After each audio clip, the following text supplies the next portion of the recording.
guys, and welcome back to another episode of Chats with the Chamber, the official podcast of the Port Arthur Chamber of Commerce. Yeah. I'm one of your hosts, Makayla, and today we're talking about something the younger generation really needs to hear. How to get a job, how to keep a job, and how networking through the Chamber can open doors for your future. And joining me today is someone y'all definitely know, our membership director, Jacoby Edwards. Hey everybody, super excited to be here. Makayla, thank you for thinking of me enough to feature me on Chamber Chats. Uh, she say, I'm so happy to have you here. I'm here 5 days a week.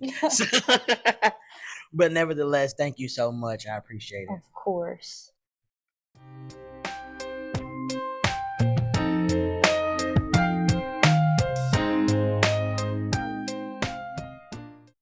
So let's start with your background. Can you tell everyone a little bit how you got started with the Chamber? Yeah, so my background is I come from a huge sales and management roles, excuse me.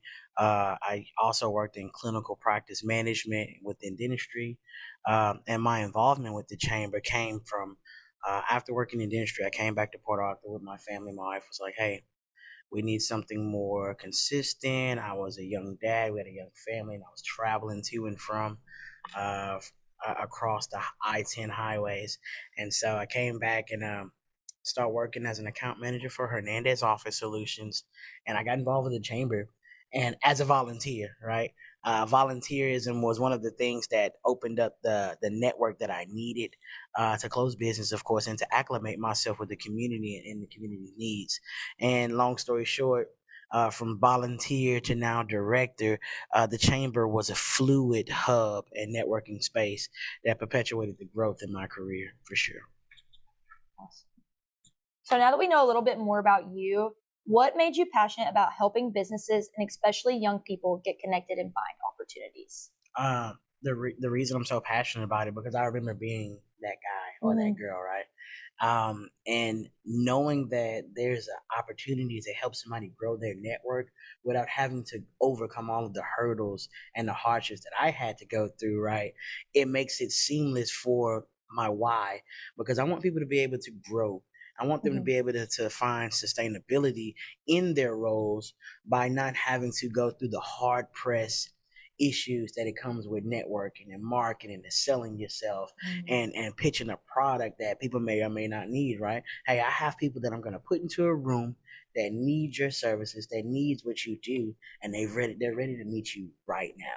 And that's why I'm so passionate about it, man. I want to take that person to the next level seamlessly by way of influence and cohesiveness.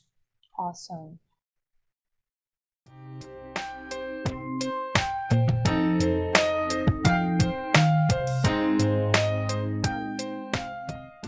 All right, so let's get into what you're actually seeing out there. From your perspective at the chamber, what's making it tough for young people to land their first job right now? That's a very good question. I personally would say their level of communication. A lot of times, the younger generation they go into education environments, right? And they learn how to be specifically this person and within this role, right? But they don't know that there's a barrier to entry by way of your character.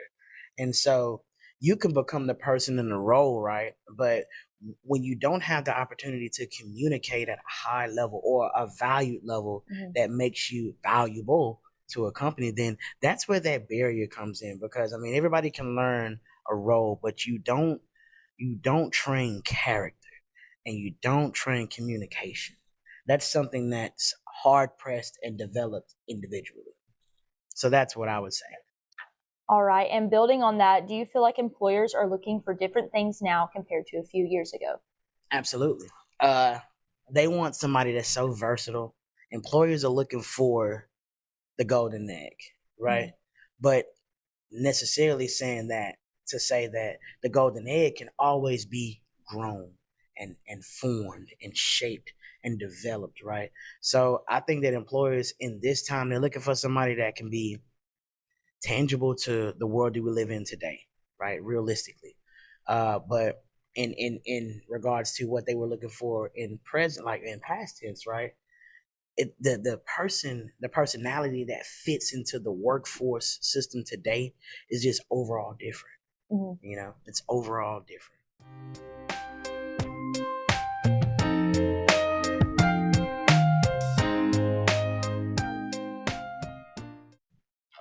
All right, so let's talk about actually getting hired. Okay. So, do resumes and cover letters still matter, or is it more about personality and the connections you make? That's a good one, man. That's a really good question. Resumes and cover letters do matter because it's all about presentation. It's all about how you sell yourself within what you're trying to obtain. Now, do they play a huge impact in the way that you get hired and the pull up to the next level? I would say no. Simply because people can put a lot on paper, and that doesn't put a person in a space where you say, "Oh man, this guy is great," right? Well, you have to learn that person. You have to get to know them. You have to talk to them, and you have to understand who they are as a person. Because a lot of people can say a lot of things, right? But once a employer gauges that character, then that's what makes the difference. So resume and cover letters are still valid. I won't knock it down, but it's all about the person on the other side of that paper. That's what makes the difference.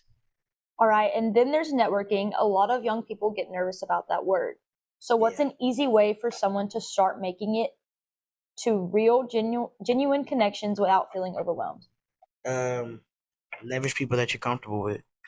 A lot of times, man, I'll tell you, my leader, Joe Tan, our leadership here at the chamber, he would always pull me to the front of the line and put me in spaces that made me very uncomfortable, but enough to where I had to become comfortable. Yeah. So leverage the people that's within your network that you're comfortable with to use that eight-legged spider type of outreach to ensure that you're connecting to the right people, because I might be comfortable talking to you, but I might not be comfortable talking to that guy, even though that guy is who I need to grow my business or to close that next deal or to build that relationship with somebody. So leverage your people for sure.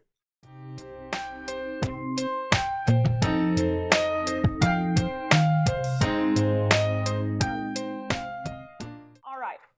So, say they land the job. Amazing. Once you've gotten the job, how do you actually keep it and grow in it? Very good question.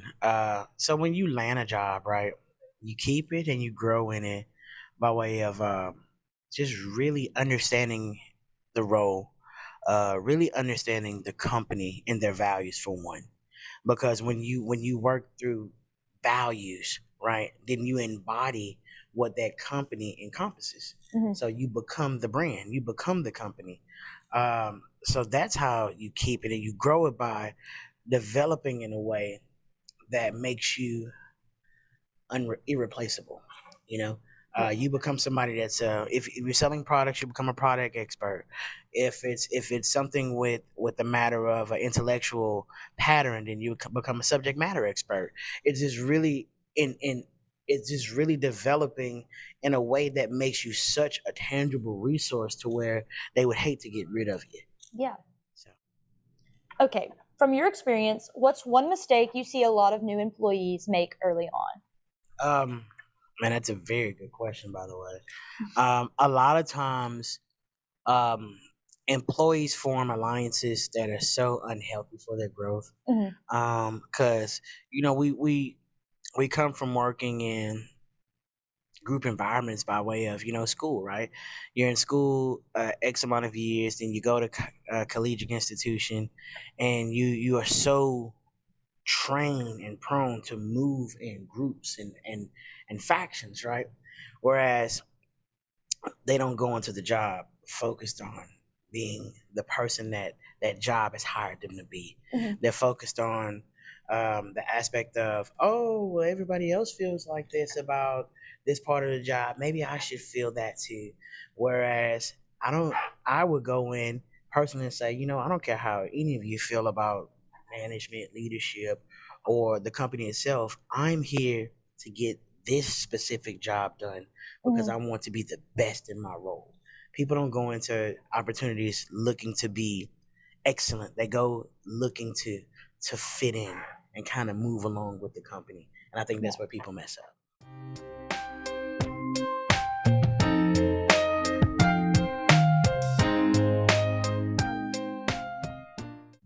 All right, so now I want to bring this back to the chamber because a lot of people, especially young people, don't realize what's available to them right here in Port Arthur. Yeah. So, how can a chamber membership actually help someone find a job or meet the right people? Man, that's a good question. I'll keep it simple. Our chamber has about over 700 members, right? Mm-hmm. So how can you sit at 700 different tables individually? You can't. I mean, you'll be exhausting yourself.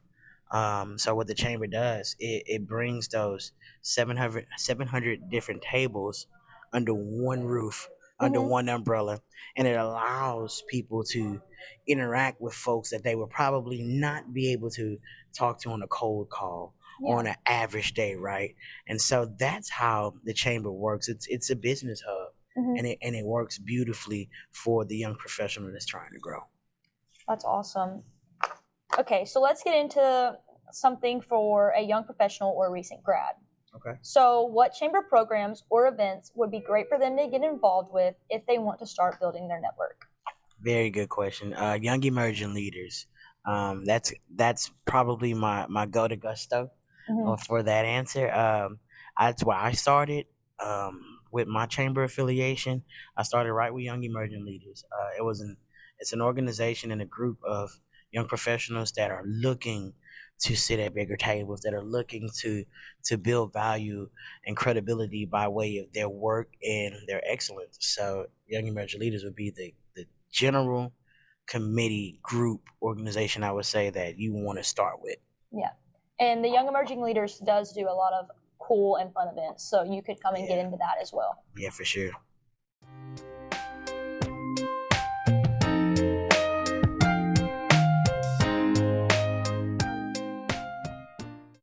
All right. So for anyone who's listening who's ready to take the next step, what's the very first thing a young person should do if they want to get involved? Should they show up at an event, go online, send an email, or what's the best way to do it? In the words of a young person, pull up on me. Awesome. Well, Jacoby, thank you so much for sharing all of that. And I think a lot of our younger listeners are going to get so much value from this conversation. I think so too. Thank you so much for having me, Makayla. You've done a great job with this chamber chat, and we appreciate everything you're doing. Thank you so much. And I want to say thank y'all for watching this episode of Chats at the Chamber. And we hope to see y'all next week. See y'all later. Bye, guys.